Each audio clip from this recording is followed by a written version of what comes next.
अबीर ने बड़े ही दुखी मन से पाखी को बताया जो फीलिंग्स मेरे दिल में ध्वनि के लिए है, उसके मन में मेरे लिए वैसा कुछ भी नहीं है। उसकी ये बात सुन पाखी को झटका लगा। वो ये बात हमेशा से जानती है कि ध्वनि के दिल में अबीर हमेशा से ही है, पर अबीर ऐसा क्यों कह रहा है? क्या ध्वनि ने अभी उसे अपने मन की बात नहीं बताई है? पर क्यों? पाखी ने पूछा। और तुम्हें ऐसा क्यों लगता है कि उसके दिल में तुम्हारे लिए फीलिंग्स क्यों नहीं है? अबीर कुछ सोचता रहा कि वो पाखी को वो सब बताएं कि नहीं।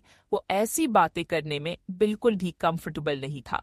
उसका मानना था कि जब ये सब हो ही दो लोगों के बीच प्राइवेट ही रहा है तो उसे ऐसी बातें प्राइवेट रखनी चाहिए। फिर उसने सोचा कि पाखी उनके रिलेशनशिप के बारे में बहुत अच्छे से जानती है और ध्वनि काफी बार अपने मन की बातें पाखी को बताती है, तो शायद उसने पाखी को बता दिया हो कि वो उसके बारे में क्या फील करती है। तो अबीर ने उसे बताने का डिसाइड कर लिया।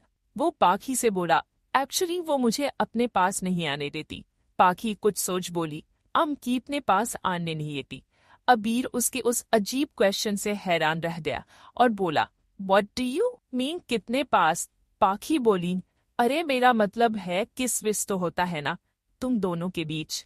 अबीर ने हाँ में सर हिला, अपना मुंह फेर लिया। तो पाखी बोली, क्या वो तुम्हें ऐसा करने से रोकती है? अबीर बोला, हाँ। पाखी इस बात का सुन हैरान रह गई और बोली, क्या वो तुम पर चिल्लाती है या ये कहती है कि वो उसे पसंद नहीं? आई मीन एग्जैक्टली तुम्हारे किस करने पर वो कैसे रिएक्ट करती है? अबीर कुछ सोच बोला नहीं।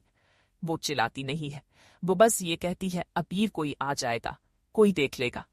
पाखी डिटेक्टिव की एक्टिंग करते हुए बोली, तो वो बस इसलिए मना करती है किस करने से? अबीर ने हाँ में सर हिलाया। तो पाखी बोली, फिर किस के बाद उसका एग्जैक्ट रिएक्शन क्या होता है? अबीर बोला, वो बुरी तरह शर्म आ जाती है। पाखी ने अबीर को ऐसे देखा जैसे वो कोई एलियन हो और आगे बोली, तुम तो बड़े बुद्धू हो। अबीर ने उसे गुस्से में आंख दिखा, कहा पाखी।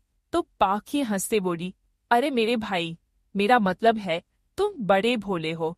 वो क्लियरली तुम्हें पसंद करती है, तुम्हें ऐसा क्यों लगा कि वो तुम्हें पसंद नहीं करती? अबीर ने बोला, तुम्हें कैसे लगा? पाखी बोली, ऑफ कोर्स उसे तुम्हारे साथ पसंद है, नहीं तो अपने पास क्यों आने देती? अबीर बोला, पर कल रात उसने मुझे अपने पास आने से रोक दिया। पाखी ने कहा, किस करने से? अबीर एकदम से बोला, नहीं हमारी हाथ पार करने से। फिर वो अपनी बात पर शर्मिंदा हो गया और लैपटॉप में कुछ देखने की एक्टिंग करने लगा। पाखी उसके पास धीरे से चलकर आई और बोली, भाई वो अभी बहुत छोटी है, उसका ये पहला रिलेशनशिप है, वो धीरे धीरे आपके पास आ रही है, उसे थोड़ा टाइम दो। अबीर ने पाखी की तरफ इस तरह देखा जैसे कह रहा हो, थोड़ा और समझा दो। तो पाखी उसकी आंखों की भावनाओं को समझ बोली, क्या तुम दोनों ने पहली ही बार मिलते ही कहीं उसका ऐसे स्टूपिड सवाल सुन बोला, तू पागल है क्या? पहली मुलाकात में कौन करीब आता है? पाखी बोली, एग्जैक्टली। पहले तुम दोनों ने एक दूसरे को जाना, फिर पास आए, फिर हाथ पकड़ा, फिर हग किया, फिर किस तक आ गए हो तो वहां तक भी आ जाओगे। अबीर बोला, पर उन सब चीजों में हमारी सहमति थी, तो इसमें क्यों नहीं है? पाखी बोली, अबीर ये उसका पहला रिश्ता है। देख मैं तुझे एग्जाम्पल से समझा देती हूँ। तेरा और रेवा का एग्जाम्पल ले। रेवा का नाम सुन अबीर का मुंह बन गया, पर उसने कुछ कहा नहीं। पाखी बोली, देख रेवा हमेशा से बहुत ही ऊपर के दर्जे वाली चीज थी। मैं रेवा को पहले से ही हर चीज का एक्सपीरियंस था, पर तुझे नहीं था। पर तूने अपना टाइम लिया ना, उसी तरह अब तेरे पास एक्सपीरियंस है, पर ध्वनि के लिए सब कुछ नया है, तो इसलिए वो ओपन होने में टाइम लगा रही है। बट एक पॉइंट पर वो रेडी हो जाएगी। अबीर को पाखी की बातें बड़े अच्छे से समझ आ गई और उसे लगा कि पाखी एकदम सही ही तो कह रही है।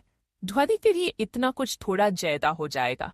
वो बस अभी तो 22 साल की हुई है और उसके ऐसे कोई भी अनुभव नहीं है।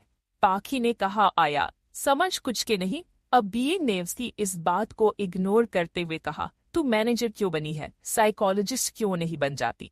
पाखी ने कहा, मेरा प्लान तो यही था, पर दादी चाहती थी कि मैं हमेशा तेरे साथ रहूं, तो इसलिए साइकोलॉजी छोड़ मैंने MBA कर ली और तेरी मैनेजर बन गई।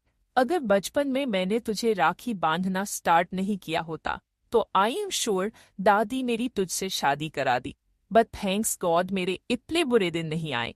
अभी मैं उसे एक बार फिर बड़े गुस्से देखा और कुछ कहता उससे पहले ही उसका असिस्टेंट उसके लिए खाना ले आया और बोला, लीजिए माम, आप में सर के मैं जो मंगाया था वो आ गया। अबीर ने पाखी की तरफ कंफ्यूजन से देखा तो पाखी ने ध्वनि के ढेर सारे टेक्स्ट दिखा दिए जिसमें लिखा था, केडी प्लीज अबीर जी को खाना खिला दो। पाखी मुस्कुराकर बोली, तू उससे नाराज होकर बिना कुछ खाए आ गया था तो तेरी बीवी की जान निकल गई थी। और भाई साहब को लगता है भाभी जी इनकी परवाह नहीं करती। अबीर ये सुन अपनी मुस्कुराहट रोक नहीं पाया, पर फिर भी पाखी की चटर पट्टर सुन बोला, हो गया तेरा, अब दफा हो यहाँ से। पाखी उसकी तरफ गुस्से में मुड़ी और अपनी कमर पर हाथ रख बोली, जब पैसे देने की बारी आई तो भगा रहा है। खूब भालो अबीर मल्होत्रा, खूब भालो अबीर मल्होत्रा, खूब भालो। उसने बड़े ही ड्रामेटिक तरीके से ताली बजाई, जिसे सुन अबीर बोला, किस बात के पैसे? पाखी ने कहा, तेरी काउंसलिंग। अबीर बोल, चुपचाप मुझे खाना खाने दे, फिर मीटिंग भी है मेरी। पाखी ने झूठे गुस्से में कहा, एहसान फरामोश तही का